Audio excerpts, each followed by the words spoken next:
여러분 성경은 스토리로, 이야기로 적혀 있습니다. 물론 다른 불경도 그렇고 여러 경들도 그렇고 이야기로 되어 있는 경들이 많이 있긴 하지만 유독 성경은 이야기가 참 많습니다. 지금 여러분과 제가 읽고 있는 이 역사서도 거의 이야기지요. 이야기입니다. 너무너무 재밌는 이야기입니다. 사실 저는 삼국지도 몇 번을 읽어서 봤지만은 삼국지보다 더 재밌는 게 사무엘서 같아요. 인간의 미묘한 감정과 그 사이에 일어나는 일들, 나아가 하나님의 도우심에 속기까지 하여 성경은 참으로 우리가 이해하기 쉽도록 이야기 형식을 빌려서 써진 책들입니다. 그래서 여타의 경들과는 참 다른 것이 생동감이 있는 책이 성경이라는 거지요.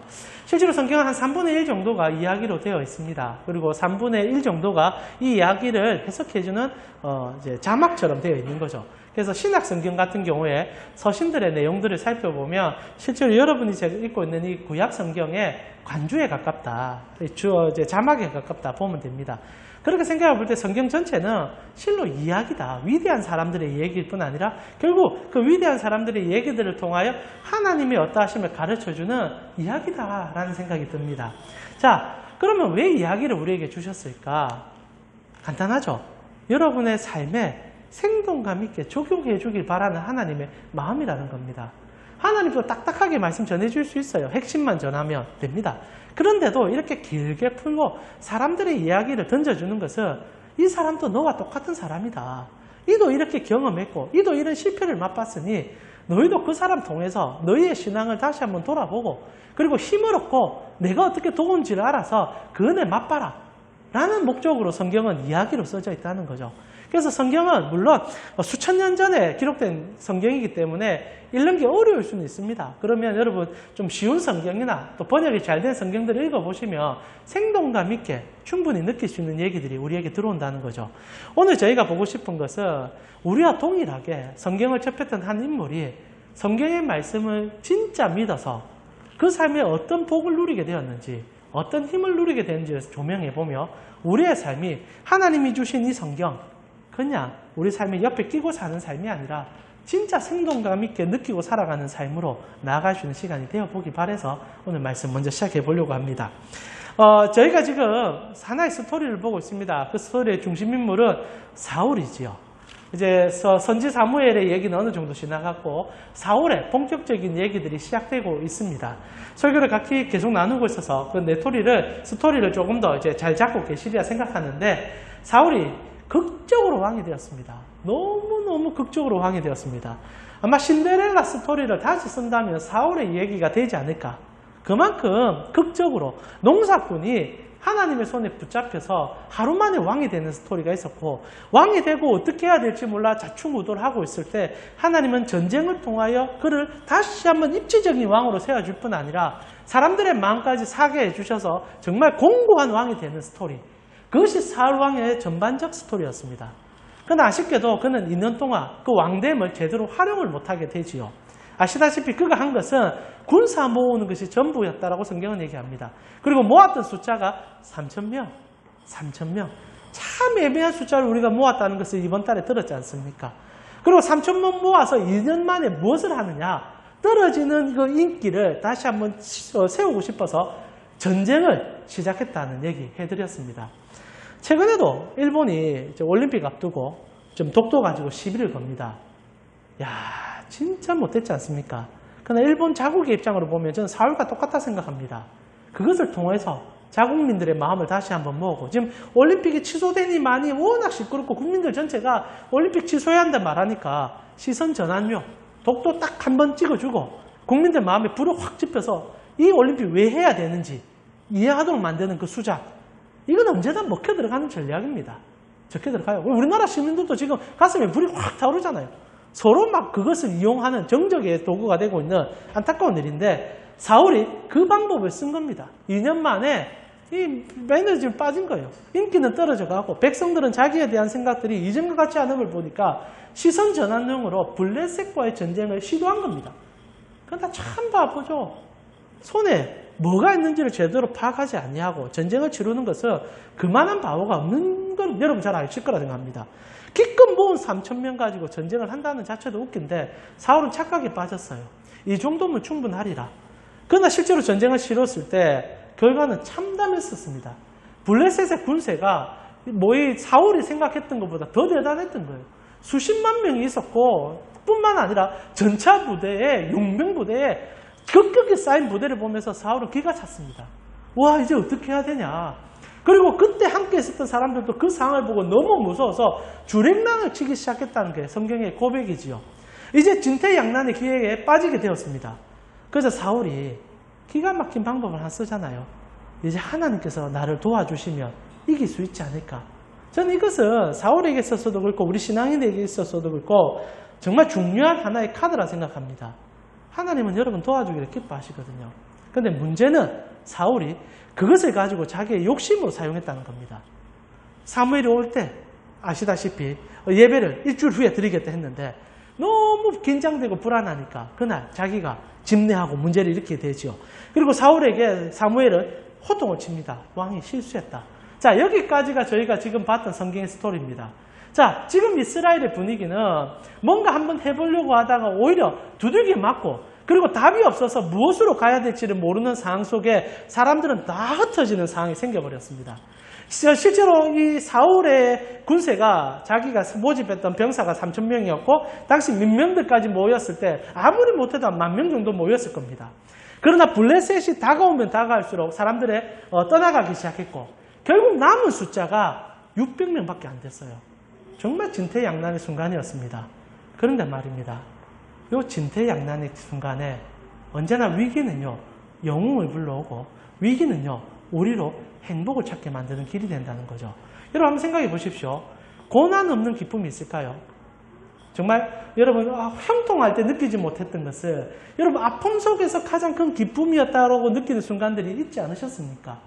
어느 날 여러분이 요번 주에 제가 이제 전도서 설교하다가 잠시 나눴는데 군생활 할 때 여러분 형제들에게 세상에서 가장 맛있는 음식이 무엇이냐라고 물으면 딱 첫 번째 꼽는 게 초코파이 얘기합니다. 왜 초코파이냐? 군생활 할 때 훈련소에서 한 6주 정도 단 것을 하나도 못 먹는데 종교활동 딱 가면 초코파이 딱 주지 않습니까? 그거 입에 넣는 순간 세상의 모든 단 것이 다 담겨 있는 느낌. 그거다 코카콜라 하나 더 주면 환장을 하는 거죠. 그러다가 꼭 레파토리로 어떤 얘기 있습니까? 제 초코파이 하나 더 먹고 싶어서 바지 숨겼다가 밤에 화장실 가서 먹으려다 변기통이 빠진 얘기. 군인들마다 다 그 얘기합니다. 여러분 힘들 때일수록 행복의 수치는요 더 뛰어가는 것 혹시 아십니까? 실제로 지금 이스라엘 백성들에게 있어서 가장 절박한 순간이 찾아왔어요. 그러나 여러분 꼭 기억하세요. 절박함으로 손을 놓는 순간은 진짜 절박했지만 그때 누군가가 그것을 붙잡으면요 그것은 천배만배 기쁨의 순간이 될 수 있다는 겁니다. 지금 이스라엘 백성들에게 있어서 가장 절박한 순간이 왔고 사울은 그 어떤 것도 할 수 없는 순간이 왔는데 이때 한 인물이 등장을 합니다. 이 모든 상경을 바라보면서 생각의 전환이 일어난 한 사람, 그가 누군가? 요나단이라는 인물이에요. 요나단, 이 사울의 아들입니다. 근데 아버지와 아들이 너무 달라요. 아버지는 지금 매너리즘에 빠져서 현상만 보고 숫자 계산만 하고 그리고 어떻게 이길 수 있을까를 머릿속으로 계산하는 인물인데 그것이 아니라 지금 이 모든 상황에 무엇을 해야 될지를 가장 냉정하게 파악하여 달려가는 인물이 등장하죠. 그가 다시 한번 말씀드리지만 사울의 아들 요나단이었다는 겁니다. 요나단 참 독특해요. 오늘 성경을 봅시다. 우리 사무엘상 14장 1절에 보니까 요나단이 갑자기 이 지금 진퇴양난 상황에서 아무것도 할 수 없는데 발칙한 생각 하나를 합니다. 내 혼자라도 블레셋에게 가보겠다. 14장 1절을 보니까 하루는 사울의 아들 요나단이 자기의 무기든 소년에게 이르되 우리가 건너편 블레셋 사람의 부대로 건너가자 하고 그의 아버지에게 아뢰지 아니하더라. 진짜 정신 나간 아이입니다. 지금 블레셋 군세가 수십만 명이었습니다. 물론 세대로 나누어 가지고 지금 이제 흩어지긴 했지만 그렇다 한들 한 군세의 숫자가 아마 당시 이스라엘 숫자가 600명밖에 안 됐다라고 성경 명확하게 조사를 하고 있으니까 수십 배, 수백 배 되는 인구들이 눈앞에서 적대하고 칼을 들고 있었을 겁니다. 그런데 뭔 용기가 있는지 모르겠지만 이때 아마 요나단의 나이가 20대 조금 넘었을 겁니다. 칼을 탁 들고 자기 혼자 쳐들어가겠다 얘기하는 거죠. 만용도 이런 만용이 없습니다. 나아간데 그가 어떻게 할 것이고 나아간데 그가 무엇을 변화시킬 수 있겠습니까? 그런데 변화시킬 수 있다는 게 문제 아닙니까? 여러분, 우리가 가장 착각하는 게 뭔지 압니까? 숫자 노름에 빠짐을 통하여 지금 내가 무엇을 해야 될지를 보지 못할 때, 여러분, 지금 이스라엘 상황에서는 아무것도 할 수 없는 게 맞습니다. 그럼 질문할게요. 아무것도 하지 못한다면 아무것도 안 해야 됩니까? 이게 우리 안에 있는 딜레마 아닙니까? 아무것도 안 해야 된다면 아무것도 안 하면 돼요. 그러면 결국 뭐가 옵니까? 절망과 실패와 그리고 죽음밖에 되어 있습니까? 그러면 우리가 무엇을 해야 되냐 고민할 때 실제로 지금 이 사울의 아들 요나단의 결정은 자기도 죽을 줄을 왜 몰랐겠습니까? 그러나 더 중요한 것은 죽고 사냐의 문제가 아니라 내가 이 자리에서 아무것도 안 하는 것이 아니라 한 발짝이라도 더 나가보겠다는 결정을 했다는 거예요. 이것이 민족을 살리기도 하고 세상을 바꾸기도 합니다. 모두 다 사실 같은 절망에 돌입할 때, 모두가 그 위기 속에 빠질 때 그 위기를 전환시켜서 기회로 바꾸는 사람은 한 발짝 나아간 사람밖에 없다는 사실. 여러분, 노력한 모든 사람이 성공하진 않습니다. 그러나 성공한 모든 사람은 노력한 사람들이에요. 여러분, 세상의 만고불변 진리 아닙니까? 한 발짝이라도 내딛은 사람의 승리를 맛보는 것은 당연한 일이에요. 실제로 우리 역사 속에서도 사울 요나단 같은 행위로 인하여 세상을 바꾼 인물이 있습니다. 이수신 장군. 여러분, 명란대전은 어떻게 시작합니까? 그 당시 우리나라가 조선이 일제의 그 만행에 의하여 모든 전세가 퇴폐하였고, 여러분 아시다시피 이수신 장군 같은 경우에 잡혀가서 모든 고초를 나가다 돌아오게 됐습니다. 허균으로 인하여 실제로 모든 배들은 다 침몰했고 13척 남아있는 상황에서 이수신 장군은 그 해전에 맞닥뜨려 일본의 군세 적어도 한 300척 이상 되는 배와 전쟁을 치러야 됩니다. 계산을 해야 됩니까? 사람은 때로 계산할 때가 있고 계산하지 말아야 할 때가 있습니다. 저는 당시에 명란해전을 보면서 이수신 장군의 머릿속에는 딱 하나였을 거라 생각해요. 오늘 내가 이 전쟁을 통하여 내가 죽더라도 조선에 다시 한번 한 발짝을 움직일 수 있는 힘만 준다면 내가 이 일을 해도 손해볼 일은 아니겠다는 생각을 왜 안 했겠습니까? 13척으로 300척을 이길 수가 없어요. 그러나 중요한 것은 그가 13척으로 한 번이라도 쌓아보겠다고 던졌을 때 이기는 기회가 열렸다는 겁니다. 여러분, 중요한 것은 자리에 앉아있으면 아무것도 안 돼요. 그러나 어느 순간에도 한 발짝이라도 났으면 일은 생기기 시작한다는 겁니다. 실패를 하든 망하든 무슨 일이든 일은 생긴다는 거죠. 요나단이 자기 아버지를 바라보니 숫자 계산에 미쳐버렸습니다. 600명 받고 안 남으니까 아무것도 할 수 없다 생각해 주저앉은 거예요. 주저앉은 순간 끝난 거죠. 요나단이 볼 때 끝내서는 안 되는 전쟁입니다. 그래서 요나단이 원한 게 뭡니까? 내 한 목숨 바쳤더라도 이스라엘 가운데 일어날 힘을 한번 발휘해보자. 요나단이 계산을 했다면 못 일어납니다. 물론 인생을 살 때 계산해야 될 때가 있고 정산할 때가 필요합니다. 그러나 여러분, 전쟁 중간에는 정산 계산 필요 없어요. 앞을 보고 한 발짝 내딛는 사람이 더 깃발을 향하여 나아갈 수 있으면 잊지 말아 주셨으면 좋겠습니다. 삶의 고난이 찾아옵니다. 그 위기를 기회로 바꾸는 사람은 언제나 한 발짝을 내딛었던 사람이었던 것을 잊지 마십시오. 우리도 동일하지 않겠습니까? 수백 명의 사람들이 다 손바닥 놓고 그냥 엎어졌습니다. 그럼 목 잘리는 거지. 그런데 한 사람이 발을 내딛었을 때 그 한 사람은 그 발걸음을 통하여 온 세상을 바꿀 수 있는 첫 발걸음이 될 수 있다는 겁니다. 그러나 더 놀라운 것은, 그러면 요나단이 한 발짝 내딛었을 때 만용 덩어리였던가? 참 애매한 발걸음 아닙니까? 그런 민족적 사명도 있고 이스라엘을 바꾸겠다는 그것도 중요하지만 실제로 무의미한 발걸음이 될 가능성이 매우 높은데 왜 그는 그 혼자서 자기의 발걸음을 떠 블레셋 군세로 나가려고 했던가? 여기에 우리 신앙인들에게 있어서 가장 중요한 가치가 드러납니다. 하나님의 말씀. 여러분, 지금 요나단이 만용을 부린 게 아닙니다. 그는 철저하게 성경을 읽었고 성경 말씀을 믿었던 사람이었던 거예요. 여러분, 신앙생활 중에 가장 중요한 것은요, 읽은 말씀을 여러분 삶 속에 하나라도 적용할 때 일어나는 핵심적인 일입니다. 한 발짝 내딛는 것도 중요하지만 내딛을 때 여러분이 무엇으로 내딛느냐가 더 중요하다는 얘기죠. 실제로 지금 요나단이 자기의 이제 무기 잡는 이제 시종이죠. 그 시종과 함께 전쟁을 치르러 나아가는데 그는 지금 만용을 부린 게 아니다라고 성경은 얘기합니다. 딱 하나, 하나님 말씀을 처절하게 믿었다는 거예요. 어떻게 알 수 있느냐? 성경이 그 얘기를 해주기 때문입니다. 여러분, 요나단의 행동을 자세히 살펴보면요, 정말 독특해요. 그리고 성경이 묘사해주는 부분들이 참 재밌습니다. 먼저 요나단이 무엇을 받는가? 이거는 성경을 본 사람만 알 수 있는 숫자를 보게 된 거예요. 지금 아버지 사울의 입장에서는 자기에게 남은 군사가 600명이라는 것밖에 못 봅니다. 그래서 우리가 수십만 군세를 어떻게 이길 수 있느냐? 단순한 자본 노름에 빠진 거예요. 돈 노름에 빠진 거예요. 나는 자본이 100만 원밖에 없는데 저 자본 1억이 있으니까 내가 어떻게 저하고 밑에서 이겨주냐? 나는 구멍가게도 하지 못한다. 이게 그 사울의 입장입니다. 그런데 지금 요나단 입장에는 지금 남아있는 600명을 보고 하나님을 보기 시작해요. 요나단이 참 똑똑한 것은 제가 느끼기에 성경을 꿰뚫고 있다는 데 있습니다. 지금 여러분 이스라엘 백성들이 600명이 남았어요. 그런데 요나단이 그 600명을 통하여 제가 아무리 생각해 볼 때 무엇을 봤느냐? 실제로 가장 중요한 사사기의 600명을 본 것 같습니다. 여러분 혹시나 아실는지 모르겠지만 지금 이 사울의 전쟁이 일어나기 전에 이스라엘 백성들이 한 400년 가까이 사사라는 지도자를 통하여 전쟁을 치르고 이겨 나아갈 때 지금 이 사울이라는 사람의 지파인 블레셋이 사사기 속에 큰 고초를 당한 적이 있습니다. 자기들의 욕심으로 인하여 내전을 일으켰고 나머지 11지파에게 두들겨 맞아서 온 전신에 피투성이가 돼서 쫓겨나는 판국이 된 적이 있었어요. 근데 그때 이스라엘 백성들에게 이 베냐민 지파가 몇 명 남았는지를 기록해줘요.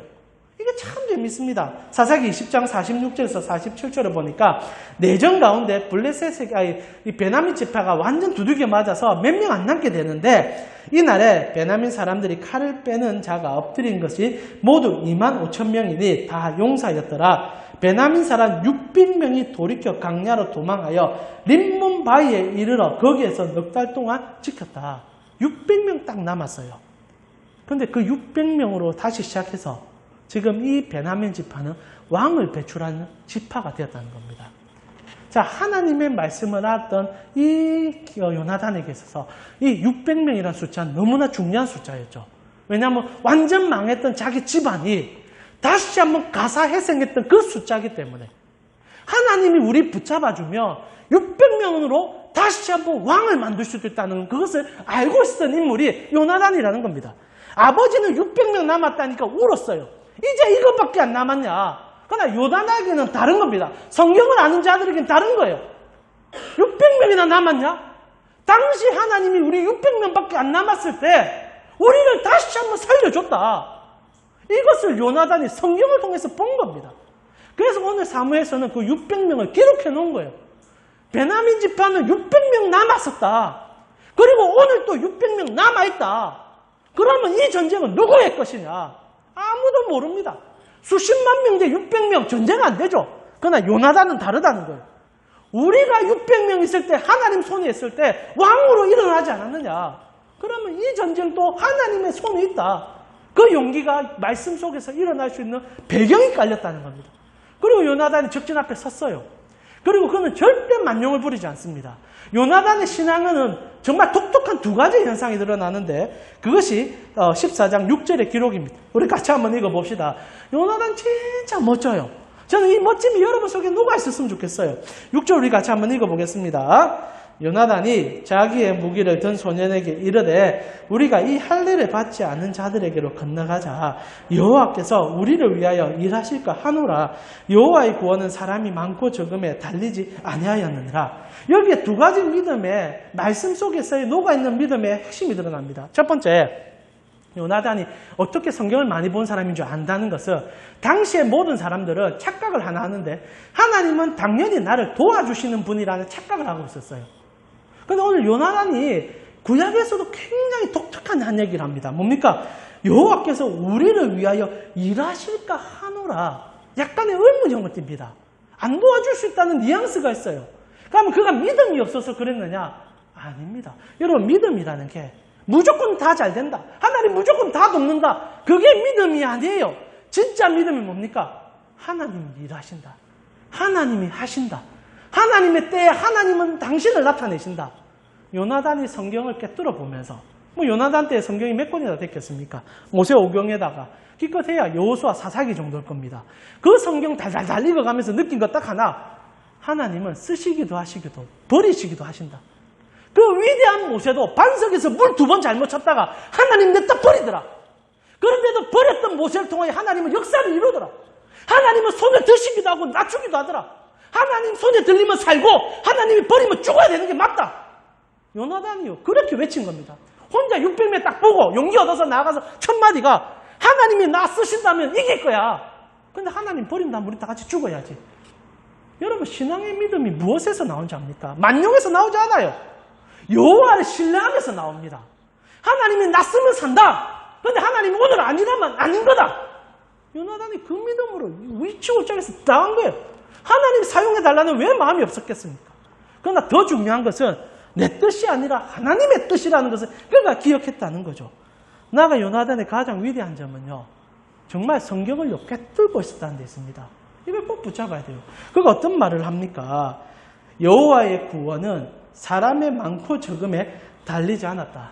이게 지금 요수아가 요나단이 읽을 수 있는 구약 성경의 모든 핵심 중에 하나입니다.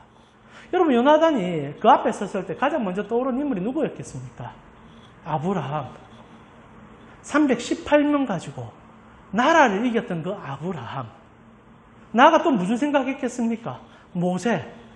혼자 바로 앞에 서서 하나님의 영광으로 그 이집트의 군세를 이겼던 그 모세. 그리고 그가 또 무엇을 떠올렸겠습니까? 요수아 장군. 여리고성 앞에 서서 하나님 신뢰하고 나팔을 부니 무너졌던 그 성. 그리고 또 무엇을 생각했겠습니까? 사사기의 기도원. 특별히 아마 이 요수아, 이제 지금 사울의 아들에게 있어서는 이 기도원이 그 모티브를 가장 많이 줬을 거예요. 가장 많이 줬을 거예요. 여러분, 기도원에게는 하나님이 어떻게 일하셨습니까? 그가 이제 전쟁을 치르기 전에, 다시 그 당시 때 이제 사람들을 모았을 때 25,000명이 모입니다. 근데 하나님 많다 그래요. 많다 그래요. 그리고 다 돌려보내라 합니다. 그때 하나님이 하셨던 말을 지금 이 요나단이 하고 있다는 거예요. 그 당시 때 사사기 기도원이 어떤 얘기를 합니까? 사사기 7장 2절에 보니까 여호와께서 기도원에게 이르시되 너를 따르는 백성이 너무 많은즉 내가 그들의 손에 미디안의 사람에 넘겨주지 아니하리니 이는 이스라엘이 나를 거슬러 스스로 자랑하기를 내 손이 너를 구원하였다 할까 합니다. 내가 숫자 줄인 이유 뭔지 아니? 내가 이기는 거 보여주고 싶어. 너희가 이기는 게 아니야. 지금 기도원이 이 요나단이 한 얘기가 뭡니까? 사람의 구원이 있지 않다. 여호와께 구원이 있다.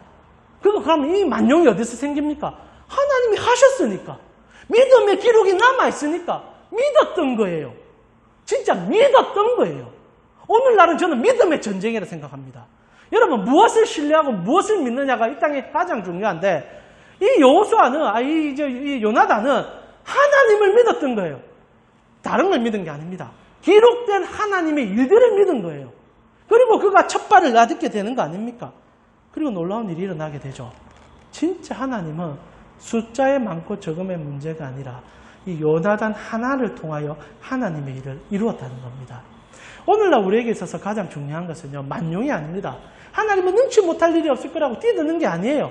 진짜 중요한 것은 이걸 얼마나 읽어대면서 여기에 기록된 대로 믿는 게 가장 중요합니다.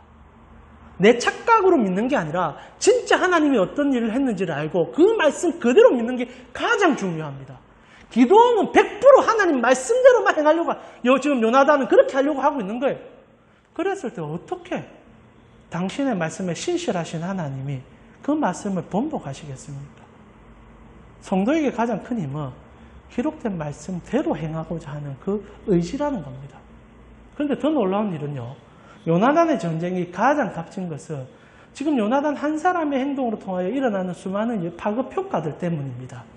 여러분 꼭 기억해야 될 게 교회와 그리고 여러분 하나님의 나라에는 사람이 많이 있는 게 중요하지 않습니다.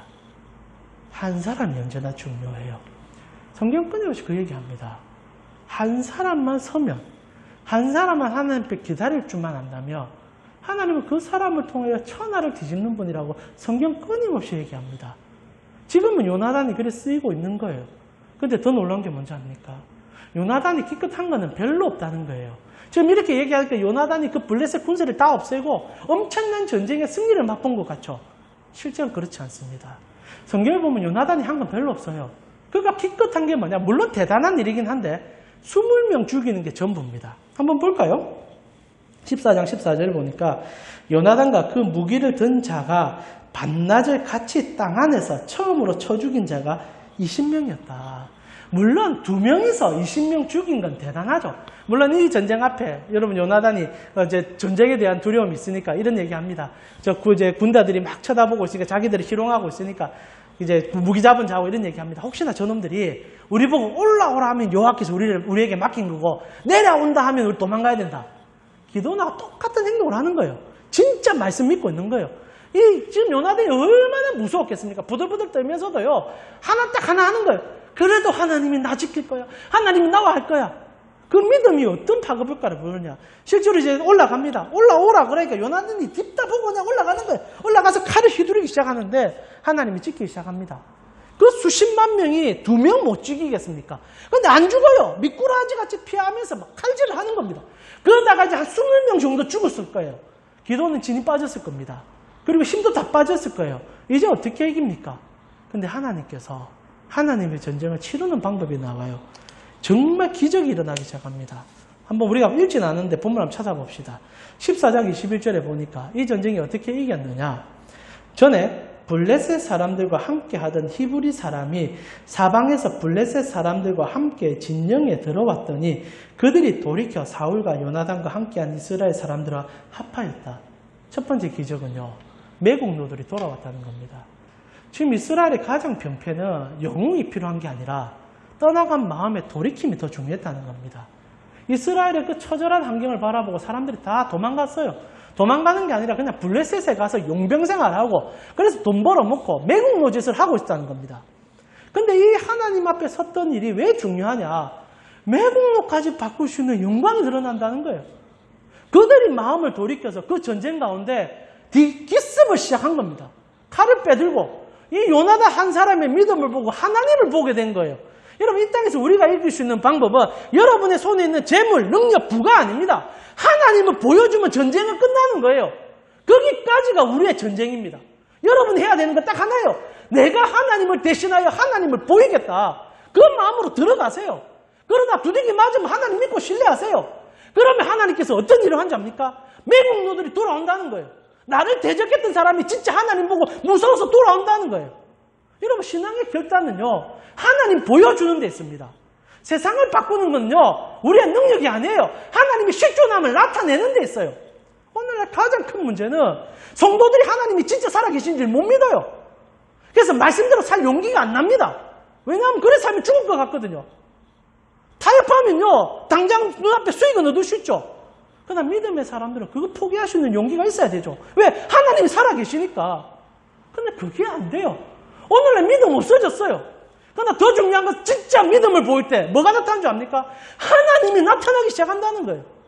블레셋 진정에 숨어있었던 매국노들이 요나단을 본 게 아니에요. 하나님을 본 거예요. 하나님이 그를 지키는 걸 본 거예요. 얼마나 무서웠겠습니까? 지금 회심만 하면 자기도 죽겠다는 생각이 왜 안 들었겠습니까? 돌이키는 일들이 일어났다는 거예요.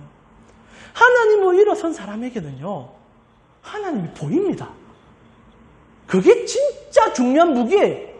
그리고 두 번째 어떤 일이 일어난 줄 압니까? 이 매국노들이 돌아온 다음에 구멍에 숨어있던 사람들이 용기를 얻기 시작합니다. 22절에 에브라임 산지에 숨었던 이스라엘 모든 사람도 블레셋 사람들이 도망함을 듣고 싸우러 나와서 그들을 추격하였다. 매국노들도 회복되었지만 도망자들도 회복이 되기 시작했다는 거죠. 그 땅의 가장 어려운 문제들이 이 요나단의 용기 하나로 해결이 되고 있다는 얘기입니다. 사실 전쟁이 만약에 요나단 혼자로 이기게 됐다면 그 다음에 할 일은 매국노 처리 그리고 도망자 처리가 될 겁니다. 또 다른 피비린내 나는 내전이 시작될 거예요. 그러나 하나님이 도우시는 전쟁은 딱 기억하세요. 모두가 웃게 됩니다. 모두가 즐거워하게 됩니다. 그래서 하나님의 전쟁을 치러야 돼요. 만약 사람의 힘으로 전쟁을 치른다면 다 죽여야죠. 나와 반대하는 사람은 다 없애야죠. 그러나 여호와의 신뢰의 전쟁은 너도 살고 나도 살고 모두가 사는 길로 간다는 겁니다. 그래서 오늘날 가장 필요한 게 뭔지 아십니까? 하나님을 신뢰하는 믿음의 바탕이에요. 교회가 무엇을 해야 됩니까? 믿음을 보여야죠. 저는 우리 가운교회가 굉장히 작은 교회라는 걸 알고 있습니다. 사람이 작은 거 맞습니다. 그러나 오늘 우리 허준 사람이 앞에 찬양할 때도 얘기했지만 우리가 숫자 노름에 빠지면요. 하나님 안 보여요. 여러분 이곳에 앉아 계시면서 여러분 무엇을 보기 위해서 오셨습니까? 저도 무엇을 위해서 설교하고 있습니까? 여러분 숫자 늘리려고요? 아닙니다. 저는 딱 하나를 하고 싶어요. 하나님을 보여주고 싶어요. 하나님이 계심을 가르쳐주고 싶어요. 목사의 마지막 사명은 딱 하나입니다. 하나님의 실존이 있다는 것을, 하나님의 말씀 속에 살아 계시다는 것을, 그거 전하는 게 나의 사명입니다. 그럼 여러분이 왜 예배드립니까? 그 하나님 만나기 위해서 예배드리는 거 아닙니까? 그리고 여러분의 삶의 터전에 가서 그 하나님 보여주기 위해서 예배드리는 거 아닙니까? 요나단은 둘이서 블레셋을 무너뜨렸어요. 그가 잘난 게 아닙니다. 하나님이 그의 손에 손을 덧입혀 줬으니까 매국노도 돌아오고 그리고 배신자도 돌아오고 그리고 하나님의 일이 나타나는 거 아닙니까? 이 전쟁은 단순히 이기고 지고의 문제가 아니라 이스라엘 민족 자체의 자존심을 회복하는 전쟁이 되어버립니다. 아버지 사울은 숫자 노름하다가 지금 패배의식이 찌들어서 두 손 두 발 놓고 엎드려져 버렸습니다. 그러나 요나단이라는 이 아들이 하나님을 신뢰하고 단순히 만용이 아니라 읽었던 성경을 말씀 속으로 한번 살아보자는 용기를 발휘하고 한 발을 내딛었을 때 역사가 거기부터 시작됐다는 거죠. 다른 부탁드리고 싶은 것은 내일부터 시작되는 삶이 녹록지 않습니다. 그래서 녹록지 않기 때문에 기뻐하십시오. 하나님의 득함을 볼 거니까. 평이한 삶에 하나님의 은혜가 나타나면 여러분 얼마나 기뻐하겠습니까? 그러나 이제 기도하십시오. 기대하십시오. 더 절벽이기에 하나님의 크심은 더 클 겁니다. 저는 그걸 기대하는 거예요. 지금 요나단이 보게 되는 것은 만 평이한 시절에 하나님이었다면 그는 그냥 하나님이었다 얘기할 겁니다. 그러나 600명밖에 안 남았기 때문에 민족을 깨뜨렸던 하나님을 보게 되고 하나님의 역사를 경험했다는 거 아니겠습니까? 저는 말씀을 마무리하면서 사랑 우리 가운데 성도님들이 요나단을 통하여 세 가지 믿음을 발견했으면 좋겠습니다. 첫 번째는요. 더불어 말씀을 읽고 그 말씀대로 살아가는 용기입니다. 핵심 주제지요. 먼저 그러면 말씀을 읽으셔야 합니다. 여러분 우리가 신앙생활하면서 하나님의 말씀을 삶에 못 느끼는 이유 중에 가장 큰 것은 첫 번째 말씀을 등한시하기 때문이에요. 이건 정답입니다. 이걸 가면 내가 알기 때문에 안 읽어도 된다.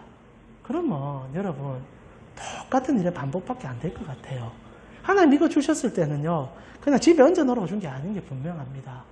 읽으셔야 해요. 그래야 하나님 맛보죠. 그러나 더 중요한 것은 읽으셨다면 살아보셔야 합니다. 진짜 살아보셔야 합니다. 사는 자가 느낍니다. 사는 자가 봅니다. 요나단의 삶은 읽음에서 끝난 것이 아니라 행함으로 나아갔다는 데 있다는 거 아니겠습니까? 말씀이 살아있는 것을 경험하려면 말씀이 행동하는 그 길에 던져져야죠. 그리고 두 번째, 더불어 함께 일어나는 용기가 필요하다 생각합니다. 하나님께서 이 전쟁을 통하여 우리에게 가르쳐주는 것은 매국노도 변절자도 하나님 손에 잡히면 네 민족 된다는 거죠. 오늘날 우리가 이 땅을 살아가면서 우리는 원수 삼는 것이 너무 많아졌습니다. 저 또한 그렇고요. 그러나 하나님 손에 붙잡힐 때 느끼는 건 딱 하나예요. 원수는 없다. 얼마 전에 우리가 그 부처님 오신 날에 또 희한한 짓을 했지 않습니까? 어느 교회에서 또 이제 집회 가운데 찾아가서 불자들을 향하여 뭐 지옥불에 던져진다 뭐 그런 얘기를 했었습니다. 혐오 단체가 되어가는 저희를 바라보면 하나님 어떤 생각을 하실까? 여러분 우리가 싸울 적들은 그 뒤에는 악한 영들이지 그 사람들이 아닙니다. 오히려 우리가 보여주는 것은 그런 싸우는 모습이 아니라 내 삶 속에 하나님이 진짜 살아있음을 보여줘야 됩니다. 가장 절박한데도 쓰러지지 않는 믿음. 손에 아무것도 없는데도 웃을 수 있는 여유. 그때 사람들이 물어봅니다. 너에게 뭐가 있느냐? 그때 우리 딱 말해야죠. 나는 기록된 하나님이 내 삶을 붙잡고 있다. 그럼 하나님이 왜 안 돕겠습니까? 그리고 마지막으로 숫자에 주눅들지 말고요. 하나님을 신뢰하는 믿음으로 나아가셔야 합니다. 오늘 요나단의 싸움에서 우리가 발견하게 되는 것은 하나님의 손 대시면 한 사람만 있어도 돼요. 여러분 한 사람만 있어도 돼요. 많이 필요 없습니다. 근데 우리가 이 자본주의 사회에서 숫자가 곧 힘이라는 것을 인정할 수밖에 없었고 그것으로 싸우는 삶이 되는 건 맞습니다. 그러나 언제 한번 하나님이 기록된 말씀 속에서 수만 명 가지고 일하셨습니까? 아브라함을 통하여, 모세를 통하여, 여호수아를 통하여, 그리고 예수님을 통하여 세상 바꾸지 않으셨습니까? 그리고 우리에게 말씀합니다. 나는 너만 있으면 된다. 그 뒤는 내가 다 한다. 그래서 성도가 해야 될 일은 그 한 사람이 내가 되기 위하여 무릎 꿇는 거 아니겠습니까? 하나님 나 붙잡아 주십시오. 나와 함께 해 주십시오. 오늘 요나단은요. 그걸 보여줬어요. 그래서 너무너무 멋집니다. 야, 나도 이런 믿음 갖고 싶다는 생각이 왜 안 듭니까? 그래서 이번 한 주 여러분이 그 요나단처럼 신뢰함으로 하나님 앞에 설 수만 있기를 바라봅니다. 그리고 그 뒤는 하나님이 하실 일을 기대하면서 한 발짝 나아가셨으면 좋겠습니다. 요나단이 말합니다. 하나님이 일하실 때 하나님의 길이 보일 것이다. 사랑 우리 강원신국의 성도님, 주님께서 여러분의 터전을 붙잡고 계시고 여러분의 삶을 붙잡고 있으면 저는 믿습니다. 그렇다면 하나님과 손잡고 들어가시길 바라봅니다.